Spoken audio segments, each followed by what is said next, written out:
ওম নমো ভগবতে বাসুদেবায়। ওম জয় শ্রীকৃষ্ণ। রাধে রাধে। নতুন বছর 1433 বঙ্গাব্দে তোমাদের সকলকে জানাই স্বাগত। আজ আমি এই ভিডিওটি তোমাদের সকলের সাথে শেয়ার করব মা লক্ষ্মীর শাড়ি এবং নারায়ণ ঠাকুরের ধুতি একটু অন্য স্টাইলের। শাড়িটি আমি একটু অন্যভাবে বানাবার চেষ্টা করেছি, অন্যরকমভাবে লুক দেবার চেষ্টা করেছি। তোমরা অবশ্যই জানাবে কেমন হয়েছে, কেমন লাগছে শাড়িটি। আমার তো মা লক্ষ্মীকে পরাবার পর অত্যন্ত ভালো লাগছে বন্ধুরা। মা সবসময় সুন্দর, কিন্তু ভাবতে পারিনি যে আমার এই শাড়িটি পরাবার পর, এরকম ডিজাইনের শাড়িটি পরাবার পর মাকে আসলে কেমন লাগবে। কিন্তু অদ্ভুতভাবে দেখলাম মাকে অত্যন্ত সুন্দর লাগছে বন্ধুরা, এবং তার সাথে বাবা নারায়ণকেও খুব সুন্দর লাগছে বন্ধুরা। আমি একটা কাপড় পিস করে নিয়েছি, সেই কাপড়টি লম্বাতে নিয়েছি 60 সেমি এবং চওড়াতে নিয়েছি 7 সেমি। কাপড়টিতে যেহেতু আমি একটি গামছা ডিজাইন করব, সেই জন্য একটি নতুন গামছাকে কেটে নিয়েছি লম্বা করে। যতটা লম্বা ইচ্ছা তোমরা নিতে পারো। গামছাটিকে লম্বালম্বিভাবে অনেকগুলো পিস বার করার পর সেটি চওড়াতে 2 দিক মুড়িয়ে আমি সেলাই করেছি। 2 দিক সেলাই করবার পর চওড়াতে দাঁড়িয়েছে 2.5 সেমি। এরপরে লম্বা গামছাটিকে আমি কুচি দিয়ে কুচনো ডিজাইন একটি করে নিয়েছি। দেখো, ভিডিওতে আমি সম্পূর্ণ দেখিয়েছি। পুরো ভিডিওটা সম্পূর্ণ খুব ভালোভাবে দেখলে তোমরা বুঝে যাবে বন্ধুরা।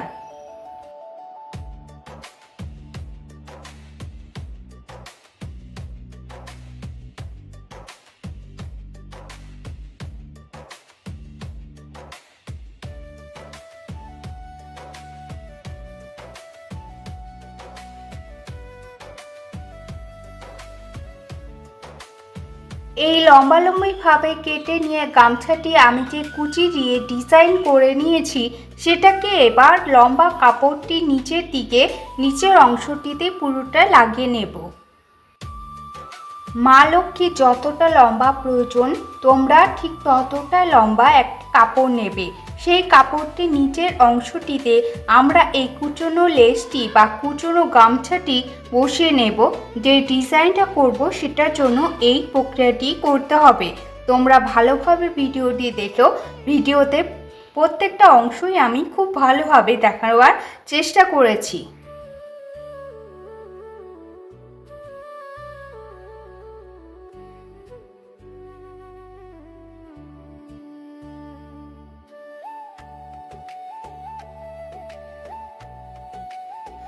এবার এই কুচির ওপরটি, মানে যে লম্বা পিসটি কাপড় ও কুচি ডিজাইন করা, গামছা ডিজাইন করা ওই পিসটি যে অংশটি আমরা পেয়েছি, মানে সেলাইয়ের যে অংশটি, তার উপর দিয়ে একটি সাদা লেস বসিয়ে নিচ্ছি ভালো লাগবার জন্য। সেটি তোমরা করতেই পারো বন্ধুরা। আমি এখানে দেখে নিচ্ছি কিভাবে শাড়িতে তোমরা ওই গামছার কুচনো ডিজাইনটি বসাবে এবং তারপরে লেস কিভাবে লাগাবে, কোন অংশতে লাগাবে, সেটাও আমি পুরো ভিডিওটাতে দেখে নিয়েছি। মা লক্ষ্মীর জন্য যে শাড়িটি বানাবে, সেই শাড়িটি মায়ের তোমাদের অনুযায়ী লম্বা কেটে নেবে এবং চওড়াতেও তোমাদের মা লক্ষ্মীর যেটি প্রয়োজন সেই লম্বায় কেটে নেবে। মা লক্ষ্মীর জন্য শাড়ি পিস কাটবার সময় যে রকম লেন্থ প্রয়োজন তার থেকে 2 সেমি মতো কম কেটে নেবে, কারণ আমরা যখন গামছার কুচনো ডিজাইনটি অ্যাড করব তখন লম্বাতে সেই পরিমাণ দাঁড়িয়ে যাবে। শাড়িটির নিচের দিকে, মানে কুচির নিচের দিকে তোমরা পুরোটাই কুচি ডিজাইনটা লাগাবে এবং আঁচলের দিকটা কুচি ডিজাইন লাগাবে, কিন্তু ওপরের দিকটা, যেখানে কুচির ওপর দিকটা, সেই দিকটাই হাফ কুচি ডিজাইনটা তোমরা লাগাবে।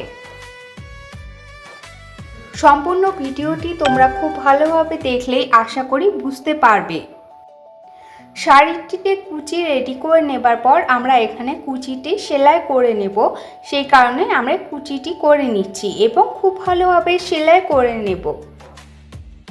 এতে যখন আমরা মাকে শাড়িটি পরাবো সেই ক্ষেত্রে খুব সুবিধা হবে। তোমরা যারা মাকে শাড়ি পরাও তারা খুব ভালোভাবে জানবে যে আগে কুচি বা আঁচলে কুচি করে নিলে কতটা সুবিধা হয় মাকে শাড়ি পরাবার সময়। এখানে লেসটি আমি কিভাবে লাগাবো সেটি সম্পূর্ণ দেখে নিচ্ছি এবং আমি কিভাবে লেসটি লাগাবো সেটি সম্পূর্ণ সেলাই করে তোমাদের সাথে শেয়ার করব। খুব ভালোভাবে বন্ধুরা কুচিটি সেলাই করে নেবে।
শাড়িতে যে কুচিটি আমরা করে নিয়েছি সেটি খুব সাবধানে সেলাই করে নেব।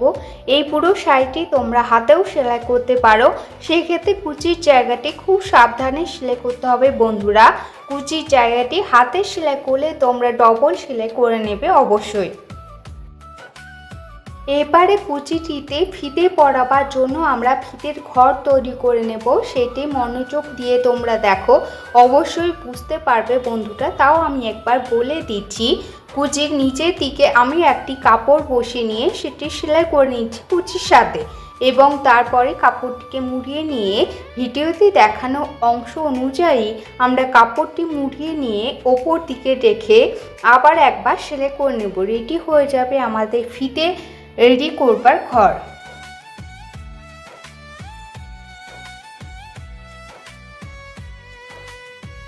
পুরো ভিডিওটি তোমরা খুব মন দিয়ে খুব ভালোভাবে দেখলে অবশ্যই বুঝতে পারবে বন্ধুরা। বলছি তোমরা এই পুরো শাড়িটি হাতে তৈরি করতে পারবে, সেক্ষেত্রে সময় একটু বেশি লাগবে এই আর কি, তাছাড়া আর কিছুই না। তোমরা হাতে অবশ্যই তৈরি করতে পারবে, খুব সহজ পদ্ধতি। এরপরেই রেডি হয়ে যাবে আমাদের মা লক্ষ্মী শাড়ি। তো শাড়িটি তোমাদের কেমন লাগলো অবশ্যই আমাকে কমেন্টে জানাবে এবং তোমরা অবশ্যই করবার চেষ্টা করবে, করে নেবে। খুব সহজ বন্ধুরা এবং মাকে পরে খুব সুন্দর লাগছে। মাকে পুরো শাড়িটি পরাবার পর কেমন লাগছে তোমরা অবশ্যই দেখে নিতে পারো, আমার লং ভিডিওতে দেওয়া আছে, তোমরা চাইলে দেখে নিতে পারো অবশ্যই বন্ধুরা। খুব সময় কম থাকার জন্য আমি এখানে মায়ের জন্য ব্লাউজ সায়া বানাতে পারিনি, সেই ক্ষেত্রে আমি আগে একটি শাড়ি বানিয়েছিলাম, সেটির ব্লাউজ সায়া আমি মাকে এর সঙ্গে ম্যাচ করে পরিয়েছি। তোমরা ভিডিওটি দেখে আমাকে অবশ্যই কমেন্ট করে জানিও যে এই শাড়িটির সাথে ওই ব্লাউজটি কেমন লাগছে। এরপরে আমরা বাবা নারায়ণ ঠাকুরের জন্য আমরা একটি ধুতি বানিয়ে নিচ্ছি, সেম কাপড়ে সেমভাবে একটি ধুতি বানিয়ে নিচ্ছি। সেটি বানাবার জন্য এখানে আমরা 8 ইঞ্চি চওড়াতে একটি কাপড় নিয়েছি এবং লম্বাতেও 8 ইঞ্চি কাপড় নিয়েছি, দুটো টুকরো বের করে নিয়েছি, দুটো কাপড় এখানে বের করে নিতে হবে এবং কাপড় দুটোকে কোণাকোণি রেখে তোমরা একইভাবে রেখে তোমরা কোণা দিক করে সামান্য গোল করে একটু গোল শেপে কেটে নেবে। এরপরে কেটে নিয়ে অংশটি বাদ দিয়ে বাকি দুদিকটি আমরা মুড়িয়ে সেলাই করে নেব। সেখানে তোমরা লেস বসিয়ে নিতে পারো, আমি এখানে মুড়িয়ে সেলাই করে নেব। বললাম যেহেতু আমার কাছে সময় বেশি নেই, সেই কারণে আমি এখানে মুড়িয়ে সেলাই করে নিলাম বাকি দুই দিক।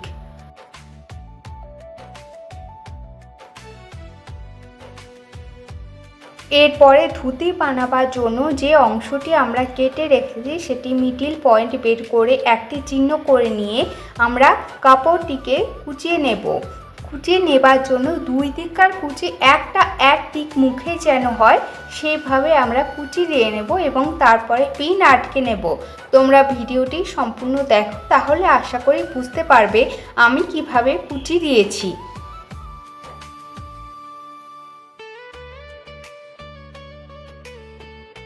এক্ষেত্রে বৈলাখি ভিডিওটি তোমরা কে কোথায় থেকে দেখছো আমাকে অবশ্যই জানাবে, যাতে করে আমি তোমাদের সকলকে ধন্যবাদ জানতে পারি।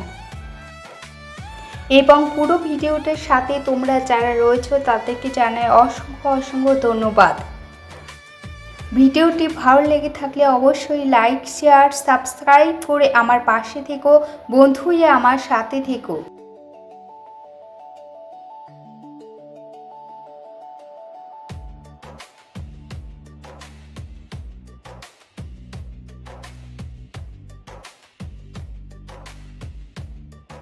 কাপড় দু টুকরো কুচি আমি কিভাবে দিয়েছি আশা করি তোমরা বুঝতে পেরেছো। কুচি দুটো একদিকে মুখেই হবে, কুচি দুটো দুই দিকে মুখ হবে না, একদিকে মুখে তোমরা 3টি বা 4টি করে কুচি দিয়ে নেবে। এবং এরপরে সেই কুচি দেওয়া ধুতি দুটো পার্টকে একটি পার্ট করবার জন্য যে কোনো একটি দিকের অংশকে 3 ইঞ্চি ধরে বা 4 ইঞ্চিকে সেলাই করে দেব, ওপর থেকে 4 ইঞ্চি সেলাই করে দেব।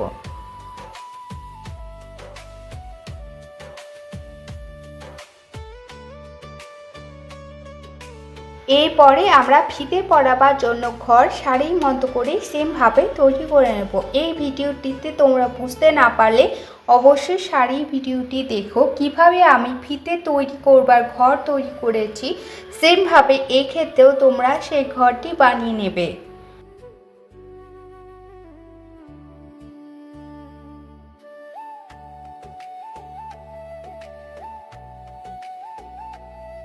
এবং এরপরে ম্যাচ করবার জন্য আমি ধুতিতে একটু গামছা ডিজাইন অ্যাড করব। সেই জন্য সামনে যে ধুতি ডিজাইন করা অংশটি থাকে সেই অংশটিতে আমরা গামছা ডিজাইনটি অ্যাড করে দেব। তার আগে কুচি করে নিচ্ছি।